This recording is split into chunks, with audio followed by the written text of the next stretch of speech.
live from the Spero Clinic in Northwest Arkansas, where we are celebrating Piers' last day of treatment today. So Piers was diagnosed with long COVID in January 2021. He'd spend the next 3.5 years traveling the world looking for answers. And for me, I was really impressed with Piers from day one. He had such a great attitude, and he was determined to do what he had to do to get better.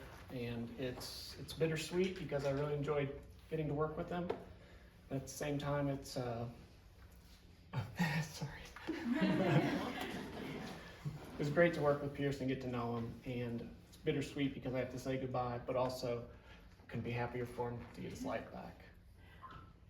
Thank you, Doctor. You're welcome. And congratulations, Hannah and Camden. Great speeches. So never in my wildest dreams did I imagine I'd be standing here today in beautiful Arkansas, in remission from a devastating illness that has affected over 400 million people worldwide and consumed more than 4 years of my life. In August 2020, just a bit of background, I was hospitalized with COVID. Back then, doctors had started to understand how to treat it, and I responded well to a combination of medications. I was discharged after just 2 weeks. But in January 21, my battle truly began. Long COVID symptoms started creeping in, nausea, fatigue, relentless crashes, often sleeping for 4 or 5 days at a time. One morning as I drove to work with tears streaming down my face, I realized this wasn't normal.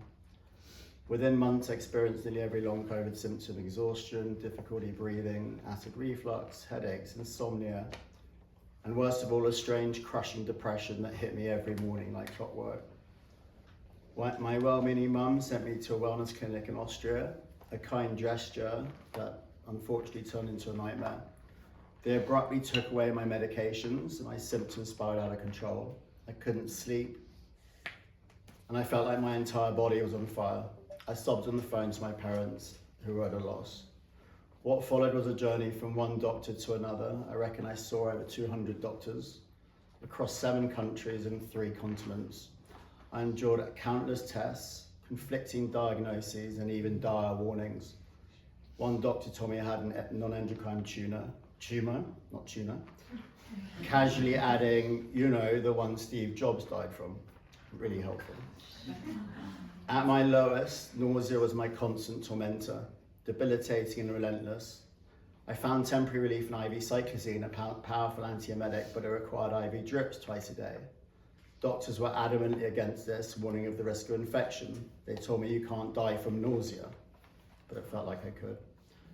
The uncertainty was the hardest part. Without a diagnosis, there was no roadmap. After 2 years, I was finally diagnosed with gastroparesis and autonomic dysfunction, which meant passing out all of a sudden, and it was always against the corner of a wall or a door, so always have the scars on my forehead. A clinical trial offered hope, a gastric pacemaker touted as the strongest anti-nausea device on the market. I've had it for 2 years now, and in fact I had it turned off when I arrived at Spero. It's done absolutely nothing, and I'll have it taken out as soon as possible when I return home. Desperate for relief, I turned my home into a wellness center. Infrared light, cold water therapy, cell rejuvenation mats, vagus nerve stimulators, you name it, I tried it. Having always trusted conventional medicine, I was skeptical about alternative treatments, but nothing else was working. Eventually, I started Zoom breathing exercises with a wonderful lady in Arizona. This led me to a somatic healer in Germany, who introduced me to the vagus nerve. Who knew? The balance between sympathetic and parasympathetic states, and the mysteries of the nervous system. My wife urged me to go somewhere for treatment, and my healer suggested the Spero Clinic. One call with Kaylee and Alexis at the end of August this year, and I was on a plane within a week, not knowing what to expect. Arriving here, I was a bit overwhelmed, jet lagged, feeling dreadful, but the warmth of the staff and the patients quickly put me at ease. For the first time ever, I met others like me. Hearing their stories, often more harrowing than my own, was humbling. Watching patients graduate each week gave me hope, and I knew I was finally in the right place. In my 3.5 months here, there have been ups and downs, moments of doubt and breakthroughs, but with the incredible support of Dr. B and all you brilliant therapists, I stand here today in remission, ready to graduate. My thank yous. Dr. B, thank you. Your calm demeanour, vast knowledge and unwavering commitment to every patient is unmatched. You listen to me, you truly listen, and together, actually mostly you, we found solutions. I can't thank you enough. It's incredible to feel normal after 4 long years. Appreciate you, sir. That's my southern accent coming. I have Bailey to thank me for that. So my NMR therapist, Bailey, wow, we did it, baby.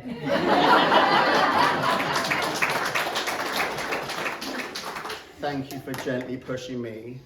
It's not meant to say gently. Pushing me during every session and putting up with my endless skeptical questions. Do you believe in this? What about that? As well as my terrible British sense of humour. I will miss our daily sessions and I'll cherish the laughs that we had together. As I said, I've even picked up some deep South slang from you. I won't miss the shoulders down, chin back, scooch the feet. Appreciate you, Miss Langford. To my other therapists, Mabelli, Sean, Shane, Dylan, Sierra, Joy, little Katie, JDD. Is he here, Jay here? No? Thank you. Your expertise, professionalism and encouragement have been critical to my success, and there are no words to fully convey my thanks. To the entire Spero staff, thank you for your smiles, your support and your constant cheerleading.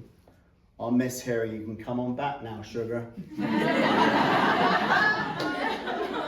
You guys really are the best. To the Spero waiting room, I've had the privilege of meeting some truly inspiring people. The moments spent talking between therapies, whether sharing our symptoms or how much we miss home, have been incredibly powerful.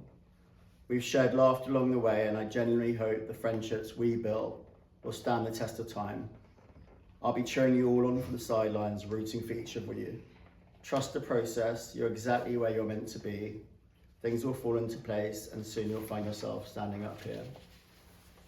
To my family, both in Calgary and London, and the BVI, thank you for your unwavering love and support through every step of this challenge. Your encouragement has been a light in some of my darkest moments, and I couldn't have made it this far without knowing you were there. To my mum, you've been my rock, standing firmly by my side through it all. Chronic illness isn't just hard on the person experiencing it, often weighs even heavier on the loved ones and the caregivers. And you've borne that weight with such resilience and strength. Lastly, to my beautiful wife, Jess, and our incredible 4-year-old son, River, you've endured so much more than anyone should ever have to. Jess, I still remember the morning of our wedding 8 years ago when I was throwing up, unaware it was the beginning of a journey that would lead to my celiac diagnosis. Who could have imagined that this path would take us through the trials of COVID and long COVID? Despite the toll it has taken, you've remained my anchor, my unwavering support, and my constant source of strength. Your love has been the glue holding our family together through this ordeal, and I'm endlessly grateful. To my son River, your joy and light have been a constant reminder of why I kept fighting. I love you both more than words can say, and I'm ready to come home, to finally be the husband and father you both deserve, and to reclaim our life together and start anew in Madrid. Thank you, Arkansas, for your warmth, beauty and hospitality, and I wish you all a very happy Christmas and a healthy 2025. Thank you all for listening. This is so bougie.